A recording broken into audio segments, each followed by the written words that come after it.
si me puedes platicar un poquito sobre la historia. Empezó en el 2001, como te comentaba, la empresa.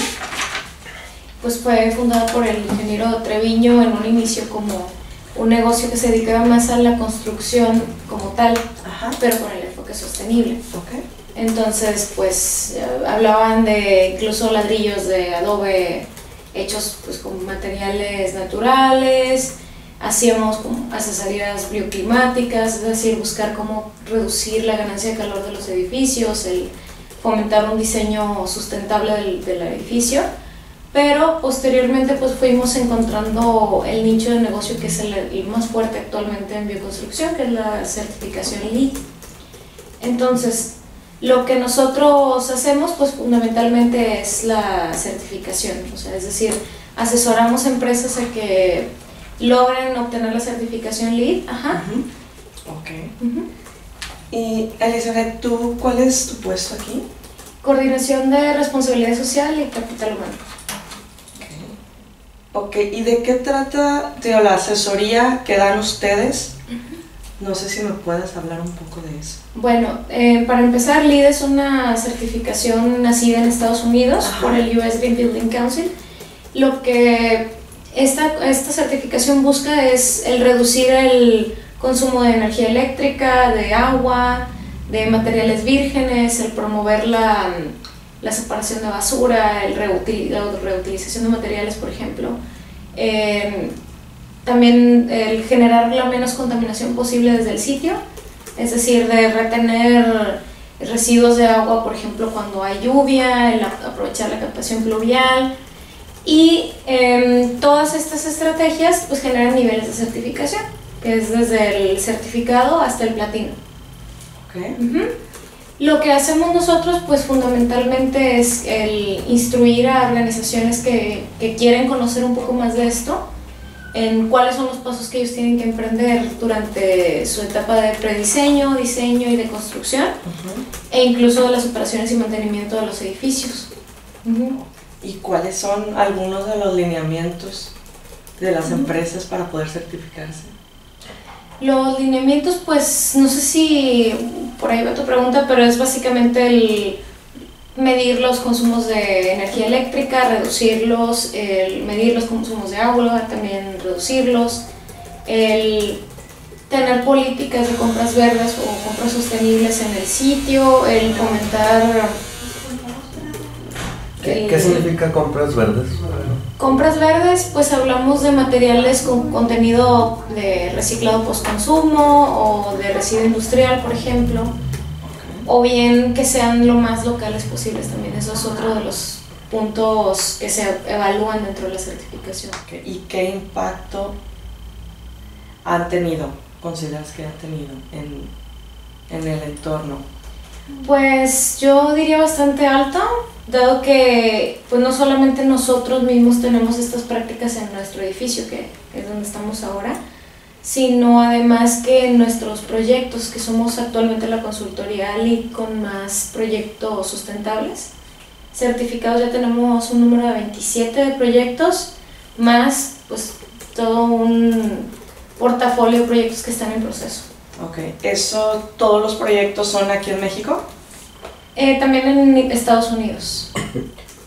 ¿Cuáles son o cuáles han sido los beneficios en este tipo de negocios? Pues el principal beneficio obviamente es que generas un daño menor o al absoluto generas ningún daño en la edificación. O sea, actualmente la construcción tradicional pues tiene prácticas que pueden ser un poco nocivas o un poco agresivas con el medio ambiente. Sin embargo, pues la apuesta por este tipo de construcción no solamente es un beneficio para lo que es nuestro sitio donde se elige, ¿no?, la construcción, sino que además también pues es un poco más rentable económicamente, es un poco más amigable para los que estamos dentro del edificio, por ejemplo. ¿Y beneficio social? Social, bueno, de entrada un edificio LEED pues es mucho más cómodo para sus ocupantes, como te comentábamos. Disminuye de entrada la rotación, por ejemplo, en los espacios de trabajo. En los espacios escolares pues aumentan los niveles de concentración, de enfoque. Y además, una de las características que LEED, por ejemplo, fomenta en sus edificios es que estén ubicados cerca de redes de transporte público, de modo que pues reduzcas la necesidad de un traslado en transporte individual. Y fomenta el uso de transporte alternativo, ya sea la bicicleta, ya sea esto que se conoce como carpool, donde varias personas van en un mismo coche. Y todo esto pues obviamente tiene un impacto en el entorno en el que está situado el edificio. Okay. ¿De qué manera promueven entre los empleados ese tipo de... O sea, aparte de lo que mencionas de uso de transporte público o de bicicleta, ¿hay algo más que promueven? ¿Estilo de vida? Sí, justamente estamos empezando a implementar campañas de salud, es decir, de consumo de alimentos sanos, de reducir el consumo de cafeína, de promover el consumo de verduras, de frutas dentro del área de trabajo, y también de tener estrategias de relajación, de meditación dentro del sitio para que, por ejemplo, en nuestro giro a lo mejor no hay un riesgo de salud tan tangible como el inhalar partículas o el estar en contacto con temperaturas altas, pero nosotros el riesgo que podremos padecer a lo mejor es a nivel psicológico, ¿no? El estrés, el agotamiento, y todo esto se evita con este tipo de campañas. Las diferencias entre una edificación tradicional versus una sustentable. Pues, por ejemplo, un caso que a mí me llama mucho la atención es el de las alergias. En un edificio tradicional, por ejemplo, si no estás vigilando o si no tienes considerado el tema de la producción de humedad o de la retención de humedad del edificio, pues empiezan a generar estos malestares en los usuarios, o bien se empiezan a enmohecer las paredes y eso también pues genera un problema respiratorio a largo plazo. Esa es, por ejemplo, ¿El control de humedad en un edificio sustentable se da por el tipo de materiales que usan o es por...? Son tanto los materiales como las estrategias que sigues para mantener el confort dentro del espacio de trabajo. Ok, o sea, también tiene que ver, no es nada más la construcción en sí, sino es la manera en la que se administra el edificio. Sí, es desde su concepción, por así decirlo, desde su idea hasta su operación y mantenimiento. Okay.